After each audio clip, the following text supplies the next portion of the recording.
Hello, Namaskar. This is the last video of 2024, and I'm very excited to record this one because in this video, first of all, I will wish you a very, very happy new year. और मैं आपको एक छोटी सी advice देना चाहता हूँ, maybe non solicited, but I still want to talk about it. 2025 में आपका साल सबसे अच्छा होने वाला है, मैं आपको गारंटी देता हूँ। और ये गारंटी मेरी है, साथ में ये गारंटी आपकी भी होने वाली है। So what I want to do is every morning get up and say that 2025 is going to be the best year of my life till date. हम ये करेंगे, और सपोज हम सब ये करते हैं, तो आप इमेजिन कर सकते हैं कितना जबरदस्त होगा, कितनी पॉजिटिविटी आएगी, और हम सब कुछ भी नेगेटिव सिचुएशन आएंगे तो उससे गुजर पाएंगे। बिकॉज 2025 में नेगेटिव्स भी बहुत होने वाले हैं। तो इस वीडियो के अंदर में मैं एनालिसिस करने वाला हूं कि 2025 में शेयर बाजार में क्या होगा, और जो भी होगा हमको इससे कैसे फेस करना है ना। तो पहला मैंने आपको तरीका बता दिया फेस करने का, वो है अपने आप से बार बार कहिए मेरे लिए 2025 बहुत अच्छा होने वाला है। दूसरा, मार्केट के एनालिसिस करते हैं और फिगर आउट करने की कोशिश करते हैं। देखिए, ये सब फिगर आउट है, ये सब गैस वर्क है, ये नंबर बेस गैस वर्क है कि हम सिनेरियो देखते हैं और उसके बाद एक व्यू बनाने की कोशिश करेंगे कि क्या हो सकता है शेयर बाजार में। ठीक है, तो शेयरिंग करता हूं स्क्रीन की और चर्चा करता हूं चालू। एक प्रेजेंटेशन बनाया है, इस प्रेजेंटेशन को बेस करके चालू करता हूं। ठीक है, तो मेरा प्रेजेंटेशन है my production for stock market in 2025। मोटा मोटी अगर स्टॉक मार्केट का प्रिडिक्शन करना है तो हमको ये पैरामीटर्स का प्रिडिक्शन करना या एक एस्टिमेट करना जरूरी है। पहला, यूएस का बॉन्ड यील्ड। दूसरा, यूएस डॉलर। तीसरा, ग्लोबल कमोडिटीज में क्या होगा, ग्लोबल मार्केट्स में क्या होगा, इंडिया का पॉलिटिक्स में क्या होगा, इंडिया के इंडाइसेस में क्या होंगे या क्या हो रहे हैं, और इंडिया का अर्निंग्स में क्या होगा। ये सारी बातें हैं, मोटा मोटी कुछ डेटा पॉइंट से ये सब बातों को जज करने की कोशिश करते हैं। Alright, let's go. चलिए, तो ये यूएस का बॉन्ड यील्ड है, ये 1970 से लेके अभी तक का बॉन्ड यील्ड है। This is basically 10 year bond yield of US. करीबन 1980 81 के आसपास बॉन्ड यील्ड जो है यूएस का भी बहुत हाई था, 13-14% तक चला गया था। इसका मतलब यूएस गवर्नमेंट जो वहां के बैंक्स को लेंड कर रहा था पैसा, वो इतने हाई इंटरेस्ट रेट्स पे लेंड कर रहा था। तो ऑब्वियसली हायर बॉन्ड यील्ड मतलब ब्याज दर महंगा, इसका मतलब इकोनॉमी के लिए जनरली वो खराब होता है जनरली।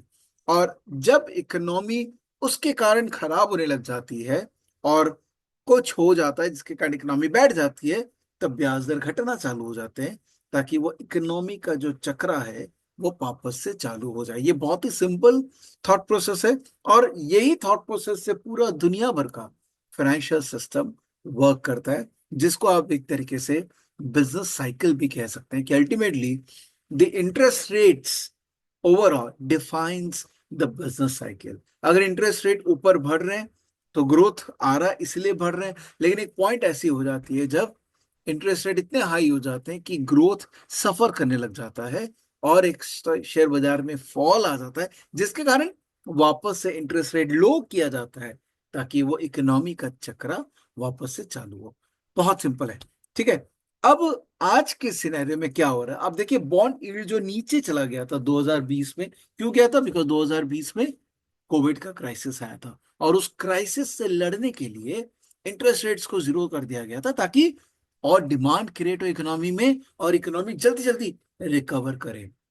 जैसे इकोनॉमी जल्दी जल्दी रिकवर की, इनफैक्ट यूएस की इकोनॉमी तो जबरदस्त रिकवर कर रही है, अभी भी अच्छा कर रही है, उसको इंटरेस्ट रेट को बढ़ाना, क्योंकि इकोनॉमी रिकवर करती है, इन्फ्लेशन ऊपर जाता है, तो इंटरेस्ट रेट्स को भी ऊपर लेके जाना पड़ेगा, नहीं तो वो और प्रॉब्लम्स क्रिएट कर सकता है। तो यूएस का यील्ड आज के रेट में है 4.62, राइट। और लास्ट ये अपने हाई पॉइंट पे तकरीबन 5% का यील्ड हुआ था 2007-2008 के समय। ओके, उस समय भी एक छोटे से क्राइसिस आया था, जिसके कारण वापस इंटरेस्ट रेट्स को नीचे किया गया था।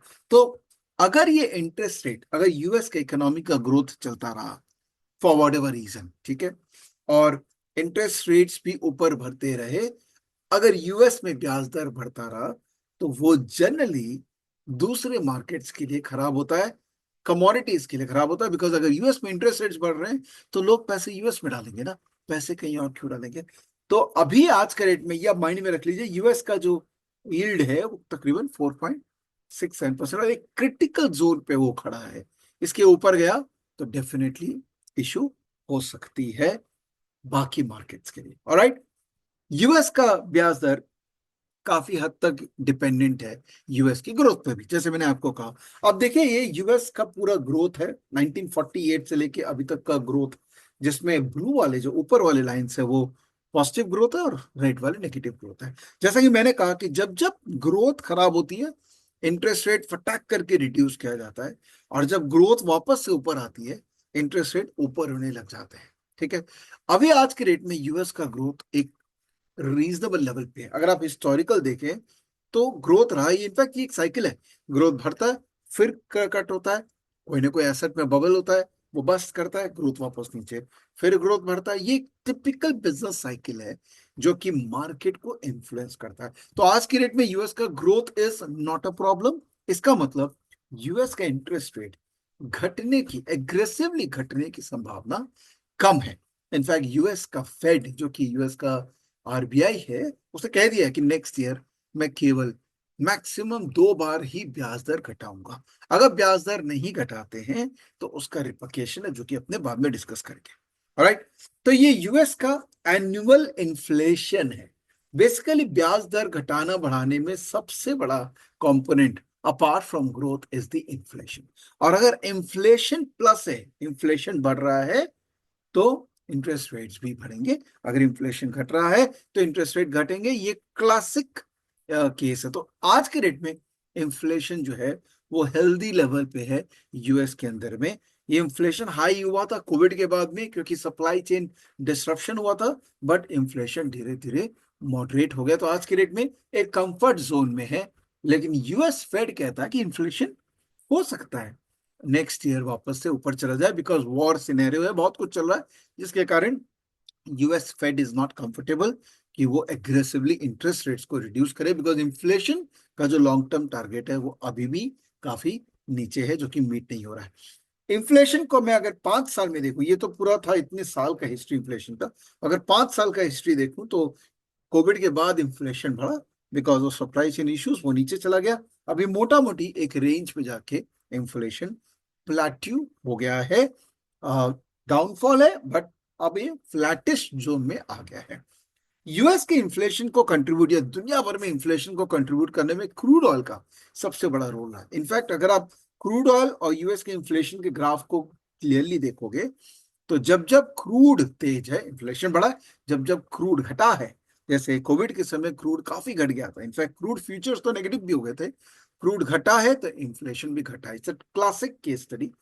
और आज के रेट में क्रूड 68 है ना। लोग बोल रहे हैं कि क्रूड का यूटिलिटी कम हो जाएगा, इलेक्ट्रिक व्हीकल आ गए, या पूरा ओवरऑल ईवी पे फोकस है, इलेक्ट्रिसिटी, बहुत सारे चीजें हो रही है जिससे लग रहा है कि crude, we apparently because petro dollar is a very very big domain, और बड़ी बड़ी कंट्रीज जो कि तेल एक्सपोर्ट करके पैसा बनाती है, तो मुझे नहीं लगता है कि वो जो पॉलिटिक्स है आने वाले 5 साल तक, तो मुझे नहीं लगता कि वो पॉलिटिक्स हल्का होने वाला है। इनफैक्ट नेक्स्ट ईयर तक तो कोई हल्का नहीं होगा।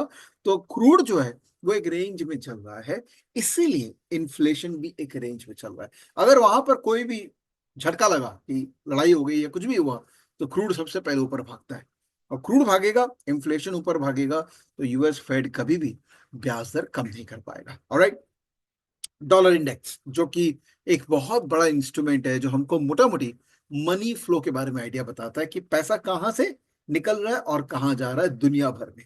सिंपल सा गणित है। डॉलर इंडेक्स ऊपर क्यों होता है? क्योंकि यूएस का इंटरेस्ट रेट्स ऊपर जाता है, इन्फ्लेशन के साथ इंटरेस्ट रेट्स अगर ऊपर जाएंगे तो डॉलर ऊपर जाएगा। डॉलर ऊपर जाएगा तो पैसे लोग डॉलर में डालेंगे, कोई और एसेट क्लास में क्यों डालेंगे। तो डॉलर, जो कि नीचे के लेवल पे था, स्पेशली कोविड के टाइम पे एक 90s के लेवल पे था, वो ऊपर उठ के अब 108 के लेवल पे चला गया। डॉलर इंडेक्स 1984 85 86 में एक ऑल टाइम बहुत हाई पे था। फिर उसके बाद इसके अंदर में फॉल आया because of lot of things which way getting moderated in US. Specially inflation को अगर हमें ध्यान में रखें तो जैसे इन्फ्लेशन कम होता है, इंटरेस्ट रेट्स यूएस में कम होता है, डॉलर भी मॉडरेट होता है। तो इसको आप बॉन्ड के साथ में लिंक रखिए कि अगर बॉन्ड मार्केट यूएस के अंदर में ऊपर की तरफ जाएगा तो डॉलर भी ऊपर की तरफ जाएगा। और अभी जो नए प्रेसिडेंट आएंगे उन्होंने बहुत क्लियर मैंडेट दे दिया है कि मैं डॉलर का डोमिनेंस को वीक नहीं होने दूंगा। तो अपरेंटली लगता नहीं है कि डॉलर जो है वो नीचे जाएगा, क्योंकि यूएस का इंटरेस्ट रेट्स भी नीचे जाने के मूड में नहीं है। Okay, gold. वेल, गोल्ड एक बहुत ही पिक्यूलियर एसेट है। गोल्ड एक यूटिलिटी एसेट है, गोल्ड एक करेंसी है, गोल्ड ऑब्वियसली कमोडिटी है, बहुत कुछ रोल यूएस गोल्ड निभाता है। अपरेंटली अभी तक का गोल्ड का मूवमेंट देख के ये लग रहा है कि अगर यूएस के अंदर में इंफ्लेशन बढ़ेगा तो गोल्ड भी ऊपर जाएगा, राइट। बट अगर यूएस में ब्याज दर बढ़ेंगे तो गोल्ड का डिमांड भी कम हो सकता है। तो अब ऐसा मान लीजिए कि gold as an asset has a aesthetic value, and at the same time gold एक इन्फ्लेशनरी हेज है कि अगर इन्फ्लेशन ऊपर जाएगा तो वो लगता है कि भाई मेरा पैसे का वैल्यू कम होता जा रहा है और वो अपना पैसा गोल्ड के अंदर में पार्क करना प्रेफर करेंगे। प्लस अगर दुनिया भर में वॉर का सिनेरियो है, अगर डॉलर के ऊपर में ट्रस्ट कम हो रहा है, foreign exchange point of view से most of the reserve banks they are saying कि मैं गोल्ड का रिजर्व बढ़ा लेता हूं बिकॉज मुझे धीरे धीरे यूएस से ट्रस्ट इश्यूज होना चालू हो गए हैं। तो gold has always been a volatile instrument, और ये मुझे लगता है वॉलेटाइल ही रहेगा। ये जो एक तरफा रैली गोल्ड की आई है, मुझे लगता है इस साल at least gold should stabilise before it start giving a next big run. But definitely long term में gold is an asset which you always want to own at a country level. Silver ये बहुत interesting instrument है because इसके utility values बहुत है और नए नए यूटिलिटी वैल्यूज इसके इमर्ज होते रहते हैं। जैसे ईवी कार्स के अंदर में सिल्वर का यूटिलिटी दिख रहा है, यूसेज दिख रहा है। और जनरली गोल्ड सिल्वर अगर हम दोनों को कंपेयर करें तो दोनों का वर्किंग एक जैसा ही होता है।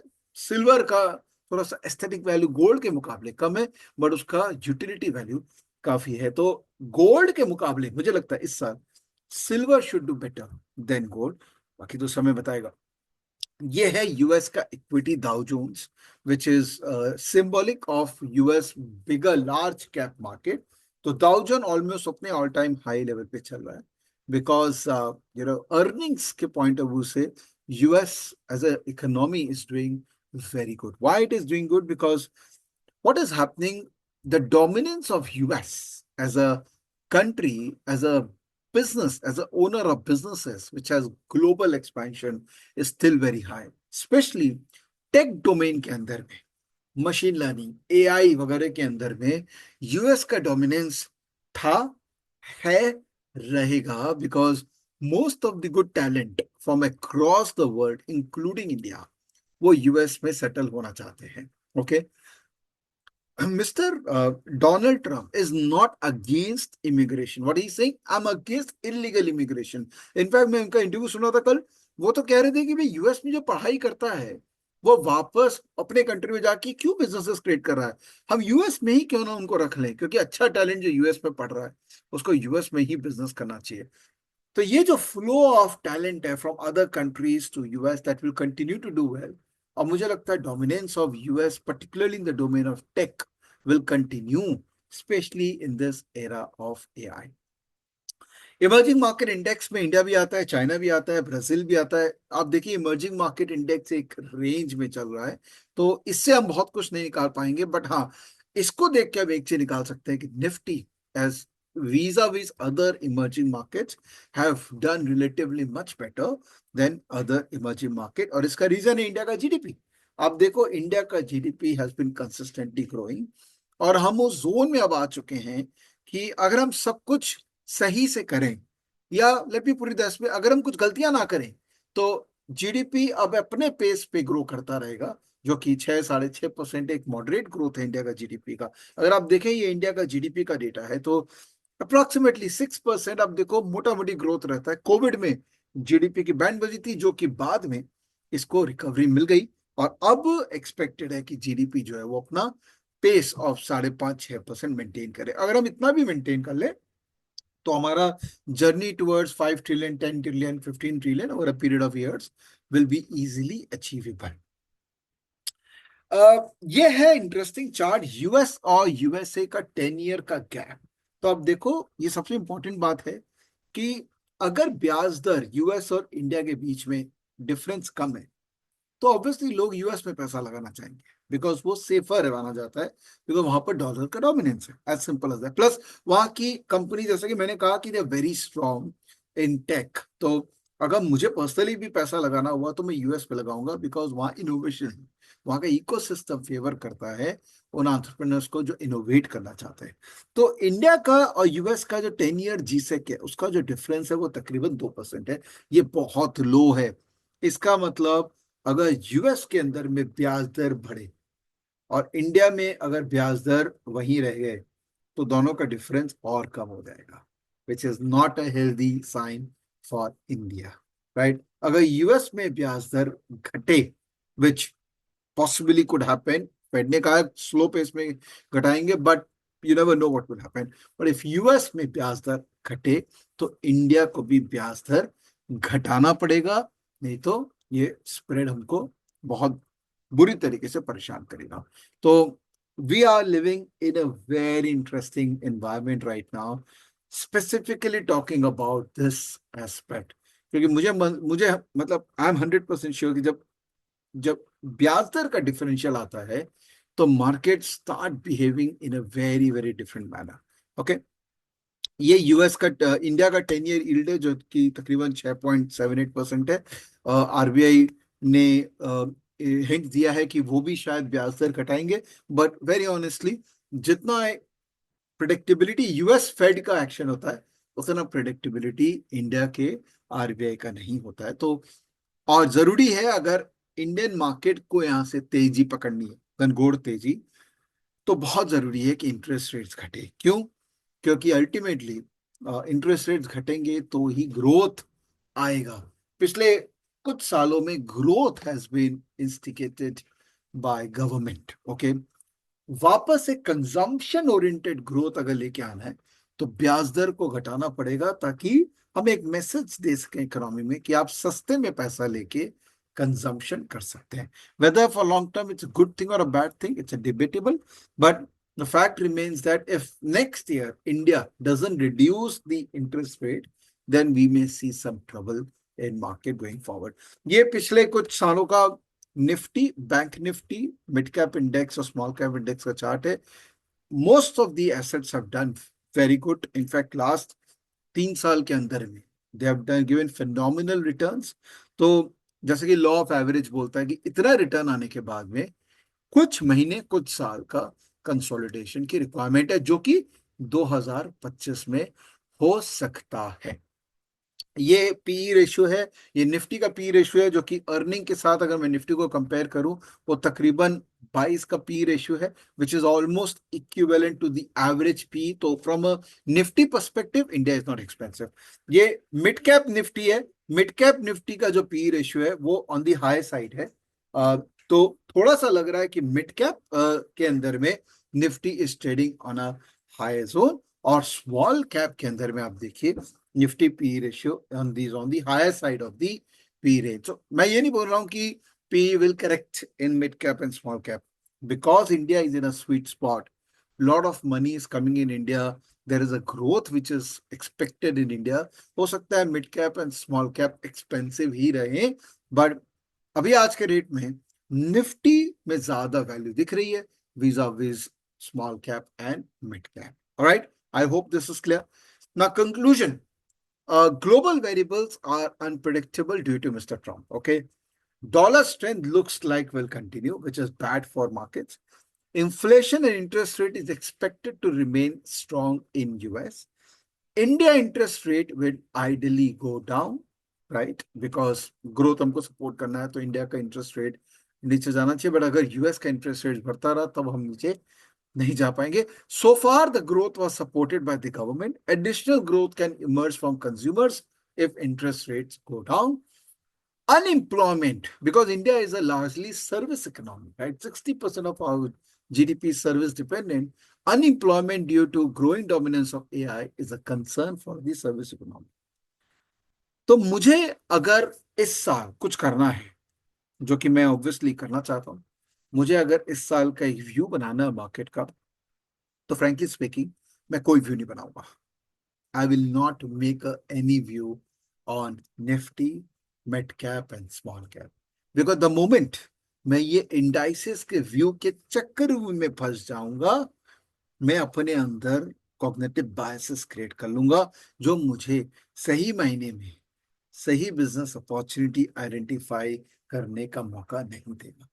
तो मैं नहीं बनाऊंगा व्यू. मेरी राय ये है कि आने वाले कुछ साल, 1 साल, 2 साल, 5 साल, इंडिया का अपॉर्चुनिटीज मैमथ है. There will be lot of themes, lot of stocks, lot of sectors which are poised for phenomenal growth. Even though the stocks are expensive, they may remain expensive. और ऐसे कई नए sectors, नई themes emerge होंगे. जैसे rural India एक theme है. जैसे अगर इंटरेस्ट रेट घटते हैं तो बाकी नए थीम्स भी इमर्ज होते हैं. सिक्लिकल्स में, थीम्स में अपॉर्चुनिटी इमर्ज होती है. तो प्लीज आप निफ्टी, बैंक निफ्टी, ये सब का एक व्यू बनाना बंद कर दीजिए and just focus on stocks. और स्टॉक्स में सेक्टर रोटेशन, अगर आप एक्टिव मार्केट पार्टिसिपेंट है तो सेक्टर रोटेशन करिए, और अगर आप पैसिव मार्केट पार्टिसिपेंट है तो आराम से आपको 10, 15, 20 स्टॉक्स मिल सकते हैं जो थीम्स के अराउंड है. उनमें अपना पोजीशन बिल्ड कीजिए और उसमें राइड करिए.